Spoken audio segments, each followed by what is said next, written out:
You're suffering, if you're in pain, your life doesn't match how you think it should be, and you think you're helpless to change it.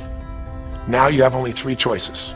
Choice one, blame something. Blaming, because these are your three choices. When life doesn't match how you think it should be, blame something. An event, someone else, or yourself. As we talked about earlier in this series, blame games just destroy you. There's no progress when you blame. For the moment you feel okay, but nothing changes. What are your real choices? You only have two choices in life. If life doesn't match your blueprint, you either have to change your life. That is, you gotta say, you know what, my body isn't there, I'm gonna go work out. My relationship isn't there, I'm gonna change it. You know, I'm not making what I gotta make, I'm gonna retool, I'm gonna get a new skill, I'm gonna go back to school, I'm gonna start a business, I'm gonna do something. You have to do something to change your life. Or, in order for you to be happy, if you can't change your life, you're gonna have to change your blueprint. Usually in life, it requires a little bit of each. Does that make sense? And if you change your life and change your blueprint, you can have an extraordinary life. Because all of us are gonna have times in our life when what we want or think life should be like isn't gonna match how life really is.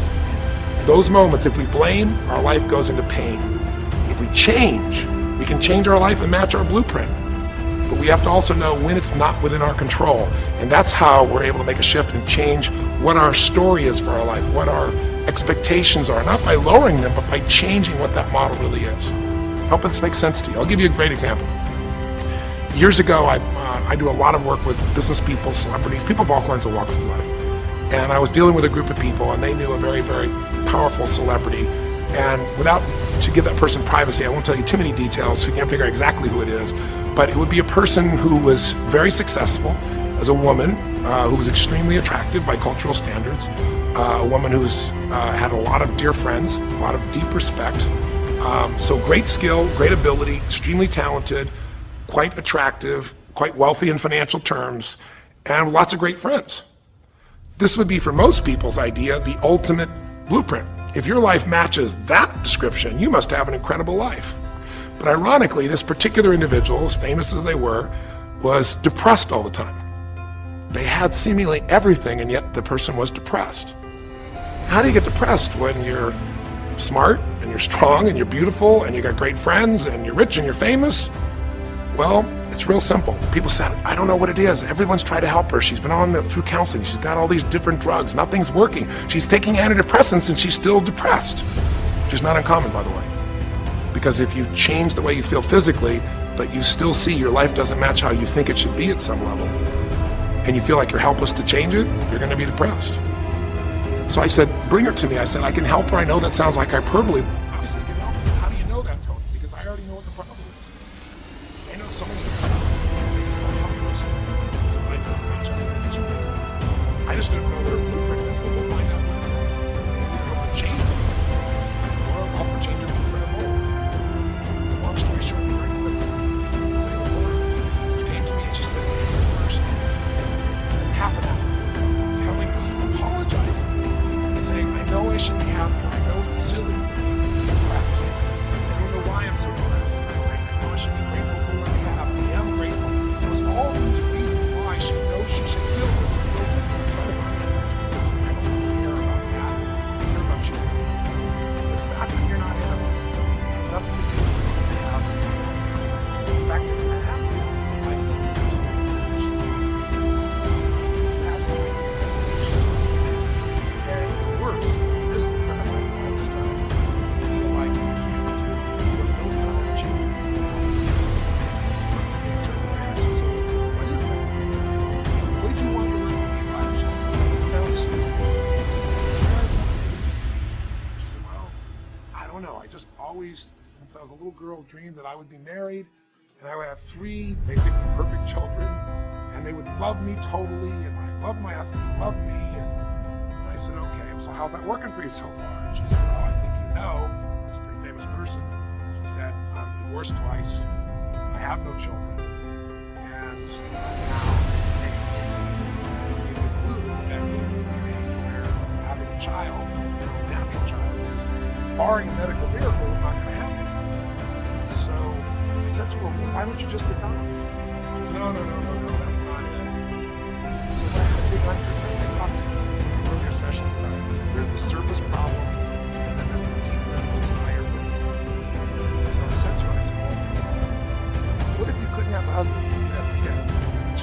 said, I take that. I said, well, why not adopt a kid? She goes, no, it has to be my own blood children. I kept digging to find out what behind it. But your blueprint is just a projection of what you think you need to be happy. But as human beings, we're notoriously ineffective at knowing it's going to make us happy. So much that we think we're going to make us happy, we get there and we go, is this all there is? So many things that we think are going to make us miserable and we can never deal with, we go through it and we can handle it. We're not good at projecting these things. All kinds of studies will show this. So I said to her, well, what are you hoping to get from these 3 children? Why do they have to be your blood children? And she finally said, well, these are my blood children. I know they'll always love me. They'll never leave me. What was she looking for?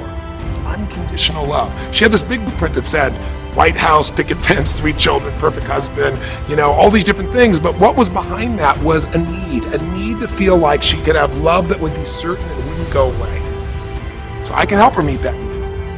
So I said to her, I said, well, maybe one reason you don't have a husband is because every time you look at one, you're trying to figure out if he's going to get you those 3 kids in time and how that's going to happen. And maybe he feels a little stressed when you're looking at him this way because he can feel what's going on behind your bed even if he doesn't know what the words are. And she started to laugh. She goes, I guess I've probably been that way a good portion of my life. And she goes, people wonder, why I'm so uptight. I said, you're uptight because you felt like you're running out of time trying to meet some picture. But I said, all you really want is love. I said, don't you have a lot of love in your life? Tell me about your friends. And gradually, I got her to start seeing that this love that she was trying to get was already here. It didn't match the picture. Maybe we could paint a new picture of what life could really be like and make sure that picture met her deepest needs. Here's the trap. What do you think happens once you fulfill your blueprint regularly? Once you figure out how to do what you always dreamed of. You always dreamed to live a certain way, and now you're living that way every day. Well, the human nervous system, human spirit needs to grow. So pretty soon you'll get bored with that, and you'll come up with a new blueprint. That's part of life that's exciting. See, if you and I from this day forward are going to be happy, just remember what we've said. It takes 2 things, grow and give. A meaningful life comes from growing, that sense of progress, and it comes from having life not just be about me, but about we, doing something that makes me feel connected to other people besides myself. That growth, that sense of contribution fills a deep spiritual need that we all have. If you are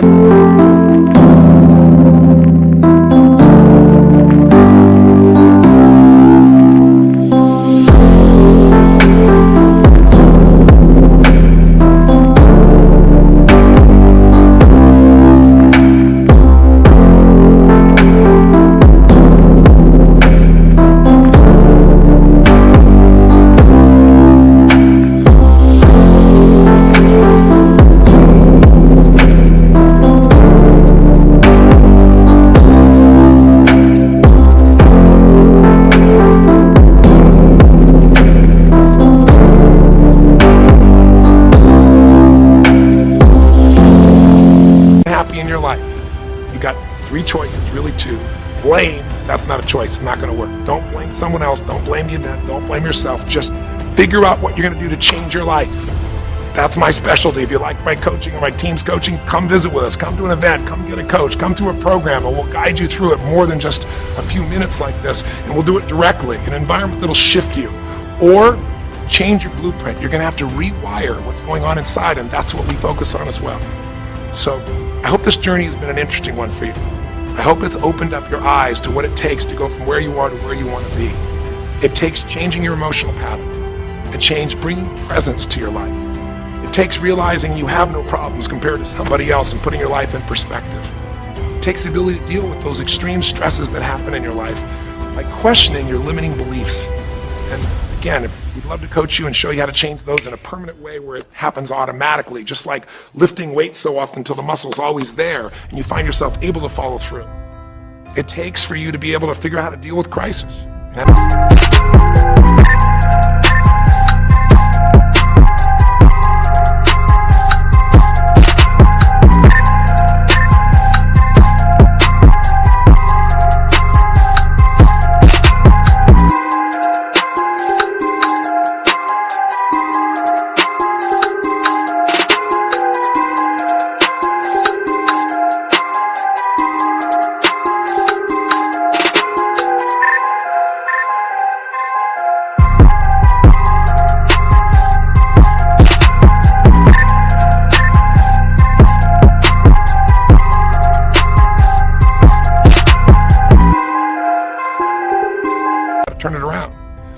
takes facing your fear.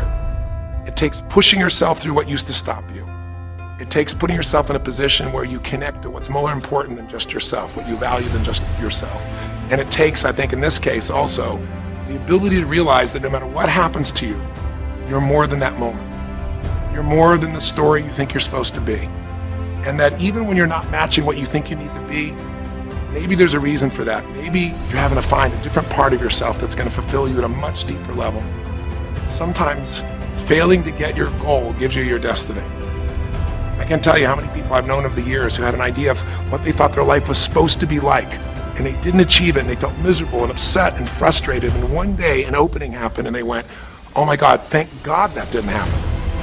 I think it's Garth Brooks had a great song, and it's a song about when he was in high school and he was in love with this girl, infatuated with her, and she didn't even know that he existed. And he prayed to God every day that she would notice him, that she would fall in love with him. And then sure enough, she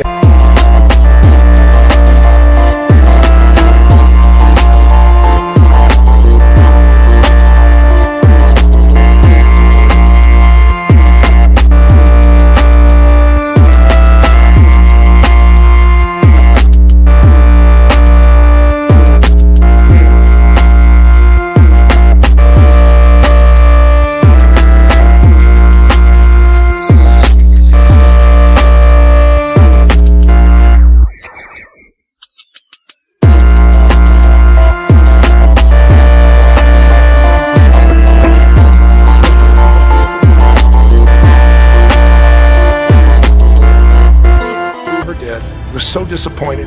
His blueprint didn't match. His life didn't match it because she didn't even know he existed. And he felt this suffering. He could do nothing to turn it around. Oh, 15 years later, he became a guy named Garth Brooks, somebody everybody knew, and he could rock, stadiums with his energy and his song and his music. And he goes back to be at his high school reunion. I think it was his 15-year reunion, if I remember correctly. I don't remember the exact year, but all I remember is he said he saw that woman that he was so obsessed by. He was looking forward to seeing her. And now he was Garth Brooks, and he met her. And after he met her and spent some time with her, he wrote a song called Thank God for Unanswered Prayers. Sometimes not getting your blueprint's the best thing that ever happened, because the disappointment drives you to find something more important inside of you. Or not getting it makes you look for another aspect of your life, a spiritual aspect, a family aspect, a physical aspect. If you can just trust that life doesn't happen to you, it happens for you, then you can find in any situation a benefit that can take your life to the next level.